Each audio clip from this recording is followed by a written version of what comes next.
ಭಕ್ತಿವಾದದಿ ಪೇಳ್ದನೆಂಬ ಪ್ರಸಕ್ತಿ ಸಲ್ಲದು ಕಾವ್ಯದೊಳು ಪುನರುಕ್ತಿ ಶುಷ್ಕ ಸಮಾಸ ಪದ ವ್ಯತ್ಯಾಸ ಮೊದಲಾದ ಯುಕ್ತಿಶಾಸ್ತ್ರ ವಿರುದ್ಧ ಶಬ್ದ ವಿಭಕ್ತಿ ವಿಷಯಗಳಿರಲು ಜೀವನ್ಮುಕ್ತಿ ಯೋಗ್ಯವಿದೆಂದು ಸಿರಿಮದನಂತ ಮೆಚ್ಚುವನೇ. ಗ್ರೀವಾಸ್ಯವಾಹತನು ದೇವಾಂಡಜಾದಿದಶ ಭಾವಾಭಿರಾಮಚರಿತಂ ಭಾವಾತಿ ಭವ್ಯ ಶುಭದೀವಾದಿರಾಜಯತಿ ಭೂವಾಗ್ವಿಲಾಸನಿಲಯಂ ಶ್ರೀವಾಗಧೀಶಮುಖದೇವಾಭಿನಮ್ಯ ಹರಿಸೇವಾರ್ಚನೇಷು ಪಠತಾಂ ಆವಾಸ ಏವ ಭವಿತಾ ವಾಗ್ನವೇತರಸುರಾವಾಸಲೋಕನಿಕರೇ. ದಾಸವರ್ಯಂ ದಯಾಯುಕ್ತಂ ದೂರೀಕೃತ ದುರಾಶಿಷಂ ಹರಿಕಥಾಮೃತ ಸಾರವಕ್ತಾರಂ ಜಗನ್ನಾಥ ಗುರುಂ ಭಜೆ. ಶ್ರೀ ಹರಿಕಥಾಮೃತದಾರ ಫಲಸ್ತುತಿ ಸಂಧಿ ಪದ್ಯ 7.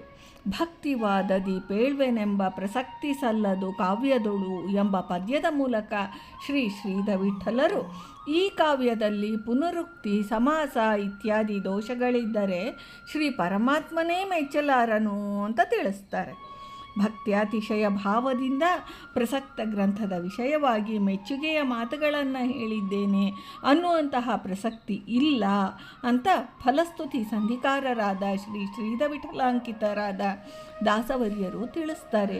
ಯಾವ ಕಾವ್ಯದಲ್ಲಿ ಪುನರುಕ್ತಿ ದೋಷವಿದೆಯೋ ಅಂದರೆ ಹೇಳಿದ ವಿಷಯವನ್ನೇ ಪುನಃ ಪುನಃ ಹೇಳುವುದು ಅಂತಹ ಕಾವ್ಯವು ಸಲ್ಲದು.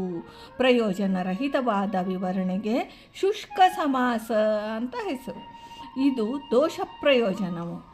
ಗ್ರಂಥಕ್ಕೆ ಇರಬೇಕಾದ ಅನುಬಂಧ ಚತುಷ್ಟಯ ಲಕ್ಷಣಗಳಲ್ಲಿ ಇದು ಒಂದು. ಶುಷ್ಕ ವ್ಯಾಕರಣ ಪ್ರಯೋಗವೂ ಸಹ ಸಲ್ಲದು.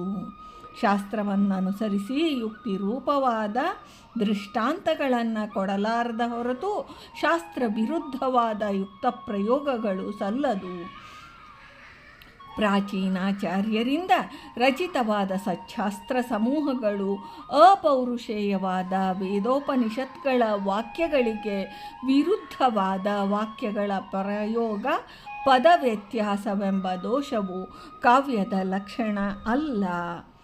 ವ್ಯಾಕರಣಶಾಸ್ತ್ರದ ಪ್ರಕಾರ ಪ್ರಥಮಾದಿ ವಿಭಕ್ತಿ ಪ್ರಯೋಗಗಳು ಶಾಸ್ತ್ರಬದ್ಧವಾಗಿ ವ್ಯಾಕರಣ ನಿಯಮಾನುಸಾರ ಇರಬೇಕು. ಇಲ್ಲದಿದ್ದರೆ ಶಬ್ದದೋಷ ಬರುವುದು. ಸಚೇತನರಾದ ಮುಕ್ತಿಯನ್ನು ಹೊಂದಲು ಸಾಧಿಸಬೇಕಾದ ವಿಷಯಗಳು ಇರಲೇಬೇಕು. ಕಾವ್ಯವು ಮುಕ್ತಿ ಮಾರ್ಗಕ್ಕೆ ದಾರಿದೀಪದಂತಿರಬೇಕು. ಪೂರ್ವೋತ್ತರ ದೋಷಗಳಿದ್ದಲ್ಲಿ ಅಂತಹ ಗ್ರಂಥವು ಮಹಾಕಾವ್ಯ ಎನಿಸುವುದಿಲ್ಲ. ಅದನ್ನು ಅಪಾರ ಮಹಿಮಾ ಸಂಪನ್ನನಾದ ಶ್ರೀಹರಿಯು ಎಂದೆಂದಿಗೂ ಮೆಚ್ಚಲಾರನು.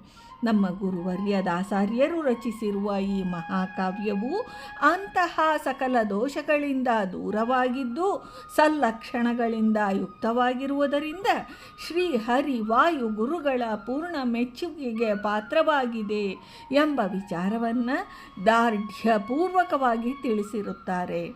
ಭಾರತೀ ರಮಣ ಮುಖ್ಯ ಪ್ರಾಣಾಂತರ್ಗತ ವೃಂದಾವನ ವಿಹಾರಿ ಶ್ರೀಕೃಷ್ಣಾರ್ಪಣಮಸ್ತು.